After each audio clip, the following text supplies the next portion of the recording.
నమస్తే నరోత్తమ్ గారు. నమస్తే. మొత్తానికి ఆంధ్ర రాష్ట్ర రాజకీయాల్ని కుదిపేస్తున్న సాయి కృష్ణ గాథే హ్మ్. Death mystery case. అసలది హ్మ్. ఎందుకంత మిస్టీరియస్ గా మార్చారా కేసుని? లేదంటే నిజంగానే ఏదైనా మిస్టరీ బిహైండ్ ఏదైనా ఉందా? హ్మ్. సో దీన్ని ఎట్లా తీసుకోవచ్చు? అంటే దాన్ని అసలు చాలా చాలా రకరకాలుగా దాన్ని ఎక్స్‌పోజ్ చేస్తూ ఉన్నారు. సో ఇది నిజంగానే పొలిటికల్ ఇన్‌ఫ్లూయెన్స్ ఉందా? లేదా? అసలు ఎవరు ఇన్వాల్వ్ అయ్యి ఉన్నారు? ఇప్పుడున్న లేటెస్ట్ అప్డేట్ ఏమనుకోవచ్చు? అంటే ప్రజలకి మనం ఎలాంటి దీన్ని ఇవ్వగలుగుతాం ఇప్పుడసలు ఆ కేసు మీద? పొలిటికల్ ఇన్‌ఫ్లూయెన్స్ ఉందా? లేదా? అని మనం ఇప్పుడు నిర్ణయించలేం హ్మ్. కానీ, హ్మ్. పవర్‌ఫుల్ ఇన్‌ఫ్లూయెన్స్ అయితే ఎనకాలుంది. ఓకే. చాలా పవర్‌ఫుల్ వ్యక్తులు ఎనకాలున్నారు. హ్మ్.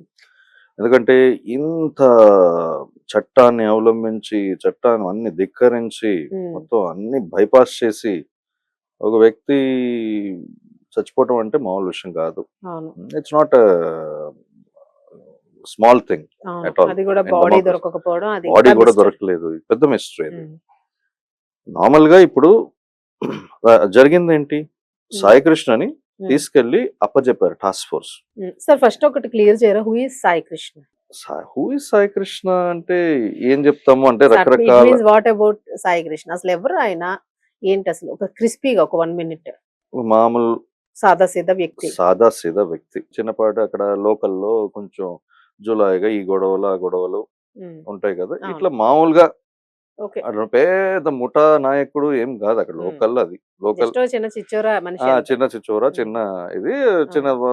తన పనులు చేసుకోవటాలు ఉంటాయి కదా! చిన్న చిన్న పనులు అట్లా హ్మ్. చేసుకోవటాలు అంతే. హ్మ్. పెద్ద ఎస్టాబ్లిష్డ్ ఇండివిడ్యువల్ కాదు. హ్మ్. ఒక మన తల్లి గురించి కూడా చూసాము హ్మ్. అంతా. హ్మ్. ఇదెట్లా ఒక సడెన్‌గా ఒక కేస్ మీద టాస్క్ ఫోర్స్ తీసుకెళ్లారు. హ్మ్. మిడ్‌నైట్ అది 2:30 హ్మ్. తీసుకెళ్ళి కస్టడీలో తీసుకున్న తర్వాత కస్టడీలో డెత్ అయిపోయింది. హ్మ్. జరుగుతుండగా చాలా మంది ఎవిడెన్సే లేదు. అసలు కస్టడీలో తీసుకోలేదని మార్చారు మధ్యలో. హ్మ్. కస్టడీలో లేడన్నాడు కదా! అవును. ఫస్టు. అవును. తర్వాత సిట్‌లో ఏం తెలిసింది? ఈ టాస్క్ ఫోర్స్ వాళ్ళకి అప్పజెప్పేటప్పుడు చిట్ ఇస్తారు వాళ్ళు హ్మ్. కదా! ఆ చిట్టు వీళ్ళ చేతిలో ఉంది. Hmm. That has been identified with the SIT. Hmm. SIT అధికారుల దగ్గర అందరి మీద ఎస్ఐ చాలా మంది కూడా సాక్ష్యాలు కూడా చెప్పారు. హ్మ్. ఉన్నాడు ఆ అబ్బాయి చిత్రహింసలు పెట్టారని. కదా! అవును. సో, ఇప్పుడు ఆటోమేటిక్‌గా ఒప్పుకోవాల్సొచ్చింది. అవును. కస్టడీలో సో, తీసుకున్నాము. నంబర్ 1 అక్కడ దొరికారు. దొరికారు. హ్మ్. ఇప్పుడు కస్టడీలో తీసుకున్నవాడు ఏమయ్యాడు? హ్మ్. అన్ని ఆ పర్టిక్యులర్ అడ్వకేట్ ఒక ఆవిడ అన్ని కోర్ట్స్‌లోనూ ఏదో సరెండర్ చేశారా? లేదా మొత్తం చెకింగ్ కూడా చేసింది. హ్మ్. ఏ కోర్ట్‌లోనూ సరెండర్ చేయలా. హ్మ్. ఇప్పుడు టెక్నికల్‌గా వీళ్ళు ఏం చేయొచ్చు? వెళ్ళిపోయి హేబస్ కార్పస్ ఏస్తే అవును. ఆటోమేటిక్‌గా ప్రొడ్యూస్ చేయాలి. పెద్ద డొంక మొత్తం కదిలిపోద్ది. కదిలిపోద్ది. అవును. మొత్తం కదిలిపోద్ది. హేబస్ కార్పస్ ఏస్తే. అవును. ఇప్పుడు డెత్ అన్నది ఆల్‌మోస్ట్ సర్టెన్ అయిపోయింది. ఇప్పుడు దీన్ని కప్పిపుచ్చటానికి ఏం చేస్తున్నారు? ఆ అబ్బాయిని క్యారెక్టర్ అసాసినేషన్, పోక్సో కేస్ అని, పెద్ద రౌడీ షీటర్ అని, పెద్ద ఏంటో చాలా చూస్తే చిన్న పిల్లాడు. హ్మ్. చిన్నపిల్లాడు పెద్ద కాకలు తీరినోడేం కాదు. మరీ చిన్నోడేం కాదు. కుర్ర వయసు 25, 26 అంతే హ్మ్. మహా అయితే. ఆ పెద్ద కాకలు తీరిన పెద్ద మస్తాన్ రౌడీ అని లెవెల్‌లో హ్మ్. పెద్ద అండర్ వరల్డ్ డాన్ లెవెల్‌లో చిత్రీకరిస్తున్నారు. హ్మ్. ఎందుకంటే జస్టిఫై ఎ కస్టోడియల్ డెత్. దీంట్లో నా నా విశ్లేషణ ఏంటంటే ఏదో చెప్పకూడని విషయం ఏదో ఉంది దీంట్లో.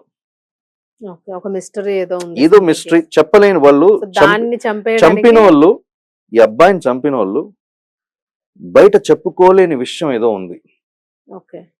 అందుకనే చంపారు. ఓకే. చంపించారు. అయితే అంత చిత్రహింసలు పెట్టి చంపించాల్సిన అవసరం లేదు. సార్ ఇప్పుడు చంపారు అనడానికి కూడా అక్కడ ఎవిడెన్స్ ఏముంది? ఏమిచ్చారసలు? బూడిదిచ్చారా? లేతే ఏమిచ్చారసలు? అంటే చ లేదంటే ఎక్కడైనా దాచిపెట్టేసారనుకోవచ్చా? అట్లా కాదు. చంపలేదు అంటానికి ఎవిడెన్స్ ఆ అబ్బాయిని ప్రొడ్యూస్ చేశారా? హ్మ్. ఆ అబ్బాయిని ముందు ప్రొడ్యూస్ చేశారా? ఇంత మీడియాలో ఇంత జరుగుతుంది. హ్మ్. కోర్ట్‌లో కూడా జరుగుతాంది. జరిగేటప్పుడు అబ్బాయిని ప్రొడ్యూస్ చేశారా ఇంతవరకు? చూపిచ్చారా అట్‌లీస్ట్ ఇంత జరిగేటప్పుడు సిట్టు హ్మ్. అంతా. సిట్టు కూర్చున్నా కూడా గవర్నమెంట్ ట్రాన్స్‌పరెంట్‌గా సిట్ ఏసేసింది. అవును. మీడియా ప్రెషర్ తోటి ఇమ్మీడియేట్‌గా ఏసేసింది. Government did its duty. SIT అధికారులు కూడా దే డిడ్ దేర్ డ్యూటీ. బయటపడుతుంది. హ్మ్. ఒక్కొక్కటిగా బయటకొస్తుంది. ఆ అబ్బాయిని ప్రొడ్యూస్ చేయలేదు కదా! చేయలేదంటే ఏమైనట్టు? అండ్ దానికి ప్రిమా ఫేసి ఎవిడెన్స్ ఏంటి? తల్లి సాక్ష్యం. అక్కడ వచ్చిన ఒక ఎస్ఐ, అక్కడ వచ్చిన వాళ్ళు సాక్ష్యం, తర్వాత సిట్ రిపోర్ట్‌లో సాక్ష్యం.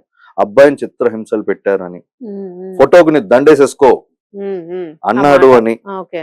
అంటే ఒక కోణంలో కాదు, ఉమ్, చాలా కోణాల నుంచి ఎవిడెన్స్ ఉంది. Okay. So what else could have happened? Custodial death కాకపోతే ఉమ్, తీసుకెళ్లి దాచిపెట్టి అందరి ముందు దోషిలాగా నుంచోటానికి సిఐకి ఏం అవసరం?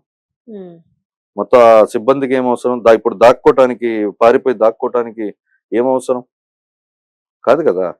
సో ఖచ్చితంగా ఎనీ సేన్ పర్సన్ ఉమ్, ఈ ఎవిడెన్సెస్ ఇవన్నీ జరిగే సంఘటనలు చూసుకుంటే ఉమ్, ఖచ్చితంగా పర్సన్ ఇస్ డెడ్, ఉమ్, చంపేశారు, ఓకే. చిత్రహింసలు పెట్టి చంపారు. అది అనుకోకుండా చంపాలన్న ఒకటి అయి ఉంటది, చంపాలని అనుకోలేదు, ఆ సరే, చిత్రహింసలు ఒకవేళ చంపాలి అనుకుంటే అదే కస్టడీకి తీసుకొచ్చి అంత చేసి అంత ఏముంటది, ఇంక వేరేలాగా కూడా ప్లాన్ చేయొచ్చు కదా, అది పోలీస్ చేయొచ్చు. స్టేషన్ కే తీసుకొచ్చి ఎందుకు చేయాలి? అదే కస్టోడియల్ డెత్ అనుకున్నది ఉమ్, యాక్సిడెంటల్, ఉమ్. కొడుతుంటే ఓవర్.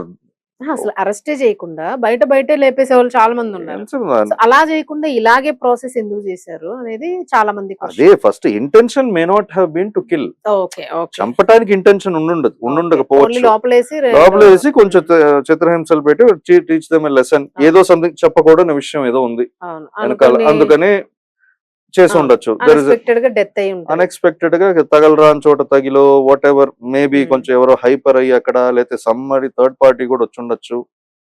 నా సస్పిషన్ అంటే ఎవరో థర్డ్ పార్టీ కూడా వచ్చారు కొట్టడానికి. ఓకే.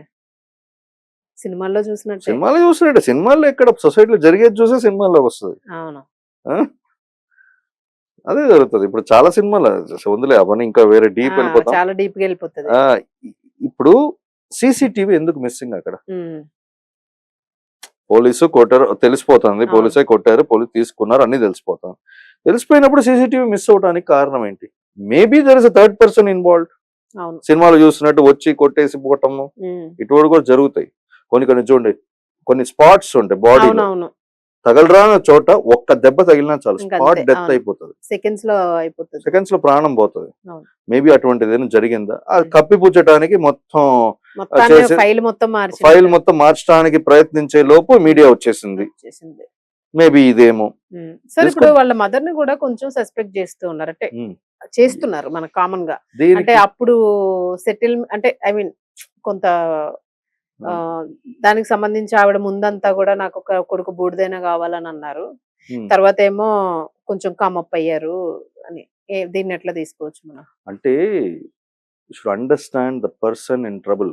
ఇప్పుడు మనం అందరం మీడియాలో కూర్చొని చూస్తున్నాం, ఇక్కడ కూర్చొని ఆవిడ గురించి ఆవిడ ఇట్లా అట్లా అని వీఆర్ జడ్జింగ్. బట్ ఆవిడ స్థానంలో ఉంటే ఎలా ఉంటది? కొడుకు లేడే అని ఒక బాధ, ఇంకొకటి కొడుకు ఒకవేళ చనిపోతే తను బూడిదైనా నాకు దొరికితే దహన సంస్కారాలు సరిగ్గా చేసుకోవచ్చు కదా, అట్లీస్ట్ డేట్ అయినా చెప్పండి, అట్లీస్ట్ అదైనా చెప్తే నేను దహన సంస్కారం చేసుకుంటాను, అది కూడా నాకు భాగ్యం లేదా అన్నది ఇంకొక బాధ. It oscillates between both. ఇంకోటేంటి చేసిన వాడు ఎవడైనా దండించబడాలి అన్నది ఉంటది. కానీ వాటికన్నా ప్రయారిటీ ఏంటి? ఫస్ట్ చచ్చిపోతే నాకు బూడిదైనా ఇవ్వండి, నాకు వేరే ఏం అవసరం లేదు. అంటే వాళ్ళ మనస్సుని అర్థం చేసుకోవాలి. అవును, ఇంకా తల్లి మనసు కదండి, వదిలేసుకుంటారు. ఆ అబ్బాయి వేరెవరిని హింస పెట్టాడు, అది చేశాడు, ఇది చేశాడు అంటే వాటికి ఓపెన్ కేస్, అంతే ఓపెన్ కేస్. చేశాడంటే శిక్షించవచ్చు కదా. ఇప్పుడు ఇట్లా మీరు ఒక తప్పుని కప్పుపుచ్చటానికి ఒకవేళ తప్పే అనుకోండి, ఒకవేళ వీళ్ళు అంటున్నట్టు తప్పే అనుకోండి, చేయలేదు అని ప్రూవ్ కూడా అయింది, బాక్సో కేసు ఏమీ లేదు అబ్బాయి మీద, అబద్ధాలు అవి. ఒకవేళ వేరేదైనా విషయంలో తప్పు చేశాడే అనుకోండి, తప్పుని కరెక్ట్ చేయటానికి ఇంకో తప్పు చేస్తారా? తప్పుని కరెక్ట్ చేయటానికి మార్గాలు, ఒప్పైన మార్గాలు కదా. తప్పు మీద తప్పు, ఇంకా తప్పు. ఇప్పుడు ఆ సిఐ గారు ఆయన జీవితం ఏంటి? ఇప్పుడు నెక్స్ట్ ఏంటి? ఆటోమేటిక్ కదా, ఇట్స్ బ్లాక్ లిస్ట్. డబ్బు ఉండొచ్చు, వాట్ ఎవర్, అది ఒక్కొక్కరు ఒక విధాలు చెప్పొచ్చు ఆ డబ్బుల గురించి. డబ్బు ఉంది, హోదా ఉంది, తను జనాలు ఉన్నారు, తన ఫ్యామిలీ ఉంది, అందరు ఏమైంది సొసైటీలో ఇప్పుడు? చెడ్డవాడుగా మిగిలిపోయినట్టే కదా. అప్డేట్ ఏంటి సార్ ఇప్పుడు? అంటే లేటెస్ట్ గా ఇప్పుడు ఈ రోజు ఎట్లా ఉంది కేసు పరిస్థితి? ఇప్పుడు వాళ్ళ కేసు పరిస్థితి ఇదే. ఈ మొత్తం ఇప్పుడు సెట్ రిపోర్ట్ వచ్చింది కదా, సెట్ రిపోర్ట్ మీద they are going ahead very okay. Serious గానే తీసుకొని చాలా సీరియస్ గా తీసుకోండి. ఎందుకు ఓకే. తీసుకోదు? అవును. సో కో మీ అంచనా ఏంటంటే దీని వల్ల ఏదైనా బయటపడుతుంది అని అనుకుంటున్నారా? That is the trial. అది ఓకే. బేసికల్ ఏంటంటే దీనివల్ల వెనకాల అసలు బ్యాక్గ్రౌండ్ లో వేరే ఏదైనా జరుగుతుందా, హ్మ్. బిగ్గర్ ఇష్యూ ఏదైనా ఉందా అన్న తొవి తీయటానికే ఇది. ఇది జరుగుతుంది. బట్ ఎవరు నోరు మెదపట్లేదు. అవును. ఒకటే వస్తాను బయటకి. సిఐ ఏమో బాధ్యత మొత్తం ఆయన మీద వేసుకుంటున్నాడు. హ్మ్. ఇంకా దాని ఇన్వాల్వ్ అయిన కొంచెం అందరు పరారిలో ఉన్నారు, పట్టుకుంటున్నారు. హ్మ్. అందరిని పట్టుకున్న తర్వాత ఖచ్చితంగా జైల్లో వేస్తారు. ఓకే. ఇప్పుడు సస్పెన్షన్ ఒకటే కాదు, ఎందుకంటే నేషనల్ హ్యూమన్ రైట్స్, స్టేట్ అవును. హ్యూమన్ రైట్స్ దిగిపోయింది. It's becoming a national. ఇది ఇప్పటికిప్పుడు దీనికి ఆన్సర్ ఇవ్వకపోతే, అవును. దాని కరెక్ట్ పనిష్మెంట్ అంతా పట్ట చేయకపోతే అవును. ఇది చిలికి పెద్ద చాలా గాలివాన అవుతుంది, అవును. నేషనల్ ఇష్యూ అవుతుంది. హ్మ్. అంతవరకు అలౌ చేయొద్దు. రైట్. Clear it. ఒకవేళ ఆ అబ్బాయిని చంపేశారంటే డెత్తే. అవును. ఇప్పుడు టెక్నికల్ పాయింట్ ఒకటి ఉంది ఇక్కడ. అసలు టెక్నికల్ పాయింట్ చెప్తాను. బాడీ దొరకలేదు అనుకోండి, డెత్ అని ప్రూవ్ చేయలేరు. అవును. 307 ప్రూవ్ చేయలేరు కదా. అవును. వాళ్ళకి డెత్ సెంటెన్స్, వాళ్ళకి దానికి పనిష్మెంట్ రాదు. అవును. బాడీ దొరికింది అనుకోండి, బాడీయే ఆధారం. అవును. లీగలీ చెప్తున్నా, లీగల్ లక్కునా అవును. ఇది. దొరికితే అదే ఆధారం. లేదా వాళ్ళే కన్ఫెస్ చేయాలి, అంతే. కొట్టి చంపాము అని వాళ్ళ నోటితోటి చెప్పాలి. కస్టడీలో చెప్పినా కూడా సరిపోదు, ఇన్ కెమెరా ప్రొసీడింగ్ ఇక్కడ చెప్పాలి. ఆన్ మీడియా తెలియాలి ఆన్ అంతే. మీడియా కాదు, అదే కోర్టులో చెప్పాలి, కోర్టులో చెప్పాలి. ఇన్ కెమెరాలో చెప్పాలి. ఛాన్స్ ఉందా? ఇవన్నీ కాదు. So they want escape from the actual punishment. అవును. చంపేశారు, హ్మ్. పనిష్మెంట్ నుంచి ఎస్కేప్ అవ్వాలి. అవును. దానికి ఇప్పుడు ఏంటి, ఇదంటే మినిమం ఉద్యోగం పోతుంది, అవును. మినిమం జైలు శిక్ష పడుతుంది, బయటకు అవును. వచ్చేసి మన జీవితం సాగించుకోవచ్చు. హ్మ్. దాని నుంచి బయటపడటానికి అది అట్లా ఫిక్స్ అయ్యి ఇప్పుడు కూర్చున్నారు. అవును. బట్ జరిగేది, ఈ ఏ ఇన్వెస్టిగేషన్ లో జరిగేది ఏంటంటే, ఆ బాడీ ఎక్కడ, ఒకవేళ పడేశారా ఎక్కడైనా, లేకపోతే కాల్చి బూడిద చేశారా,